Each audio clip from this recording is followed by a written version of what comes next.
My name is Emily Scott Robinson, and this is the title track off my new album, Appalachia.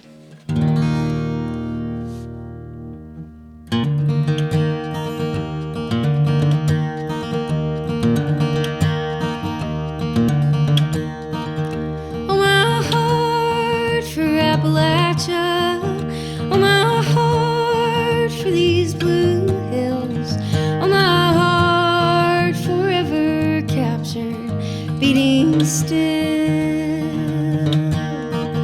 Many nights I lay here sleepless. Many nights I watch the stars. Many nights I make my way home from afar.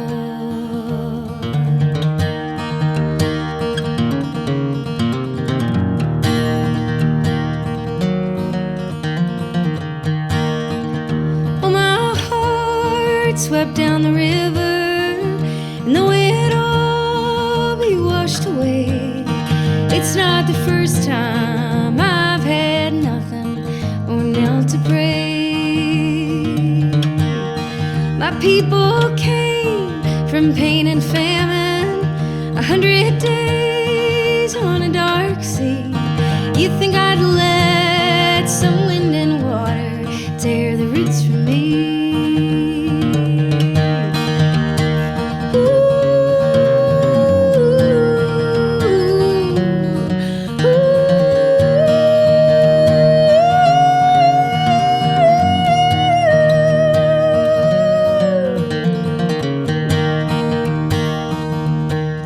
Friend, come inside for a cup of coffee.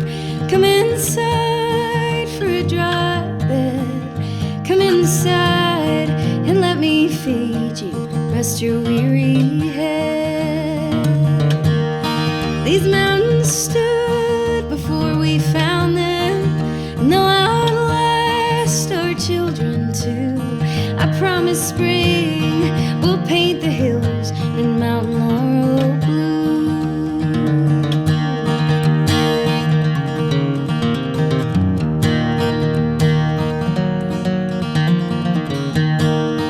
So mend our hearts and mend the harrow, clear the barn and sweep the floors, light the lanterns, tune up the fiddle, swing wide the doors. We will dance with all our sorrows, we will sing through all our tears. We'll tuck our babies into their beds and hope for better years. We'll tuck our babies into their beds and hope for better years. Oh, my heart for Appalachia. Oh, my heart for these blue hills. Oh, my heart forever captured, beating still. This next song is one that I wrote for my grandmother, who had dementia in the last couple of years of her life. She passed away 2 years ago, and when I went to visit her one day, it was one of the last times I ever saw her. Her nurse said, "Oh, we're time traveling today. We're back in Hawaii. It's the 1960s." And the way that dementia manifested for my grandmother is that she would a memory or an interaction would trigger sort of a time travel, really, where she would wake up and think that she was in a different part of her life. And so a lot of her final months, she thought she was back in her childhood, in her high school years. And so when I went to go visit her for the last time, I saw that her nails needed a fresh polish. She loved to have her nails done. She's a very, like a Southern lady who always had her lipstick on. And so I picked out some nail polish, and I brought it over. And actually, the only colors we had were clear and bright red, like fire engine siren red. And she looked at it and she goes, "Oh, we can't do red. Mother would never approve." And I looked at her. I said, "Is is Nana here with us right now? She just kind of looked at me and she giggled. And then she started to tell me that she was dating my grandfather behind her mom's back. And she had not told anyone that they were dating yet and that she was in love with him. And so I wrote this song for her. And I have found that it's a story that a lot of people know. A lot of folks have, in the final years of their loved ones' lives, have watched them time travel. And so this is Time Traveler.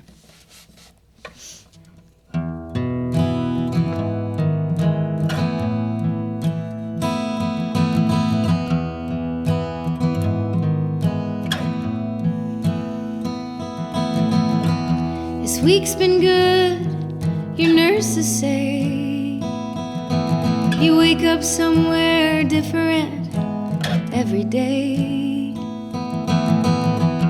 Your hair is curled and your nails are done. They always said a little lipstick never hurt no one. Today you're back in 1953 in a dress and heels on a football field. Homecoming queen. Grandpa throws the winning pass for Webster Groves. And you tell me you're in love, your mother doesn't know. The doctors call it cognitive decline. Typical for 89. But I think you've got a secret power, so you don't have to go back and relive your darkest hours. You're a time traveler.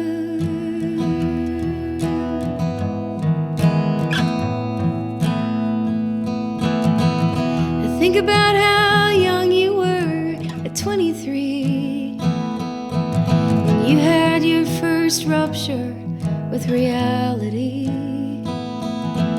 You rocked your baby daughter in a wooden chair and started hearing voices that were not there. The doctors gave you pills and made you tired, shot your brain right through with electric wires. Came home smiling, if sedate. After that, for 50 years, you barely ate. There's a darkness in our DNA, some fraying strand. So if you want to fly away sometimes, I understand. You're a time traveler. A time traveler.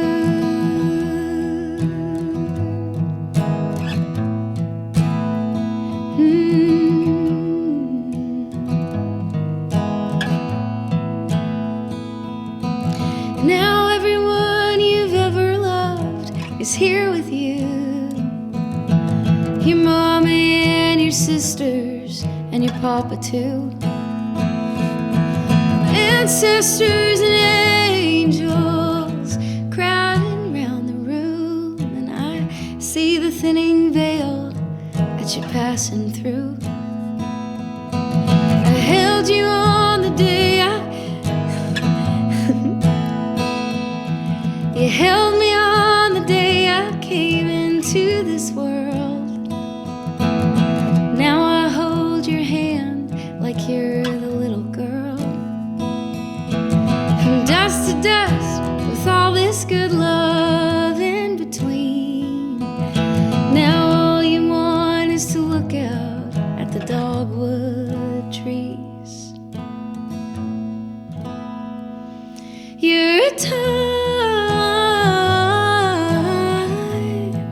traveler, a time traveler, a time traveler.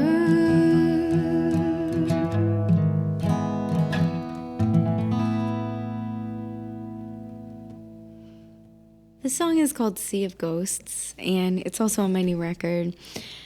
And it actually came from a songwriting exercise. It's this really simple songwriting exercise that I love, and when I'm looking for something to trigger a way, I guess what I would say is songwriting exercises for me are a way to just break in to the psyche and to the creative spirit. And then once you get in there, you're swimming in there and you can go deep. But sometimes you can't just go deep with your brain. You have to have something to break you in.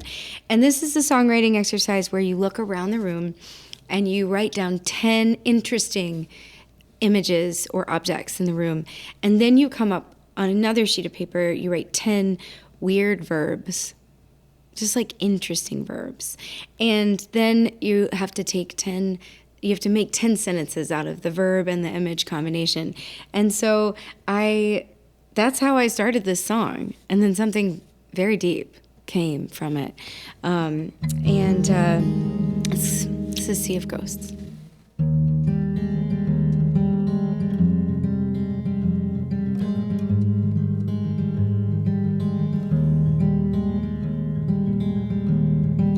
I dream you in our old life, high up on a hill, reading poems by the firelight, looking younger still.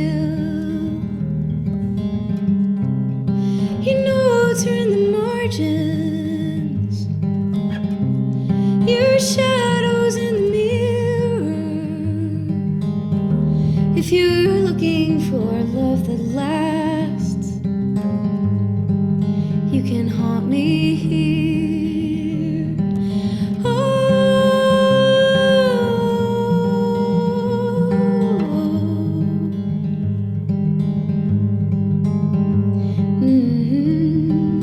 Meet me in the coming night, find me on the trail, whispering my ancient vows under green boughs and ivory veil. Ankle deep in water,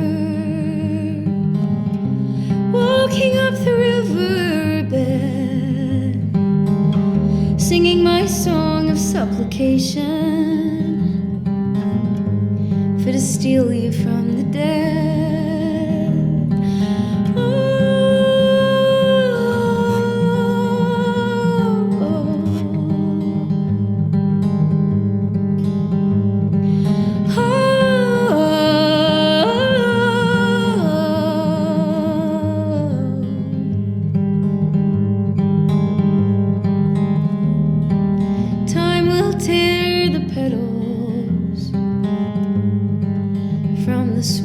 Rose, I will cut my silvering braids and bring them to the crows, for to meet you in the morning, for to reach for you in bed. If you're searching in a sea of ghosts, I'm the girl who's wearing red, for to meet you in the morning, for to reach for you in bed. If you're searching in a sea of gold,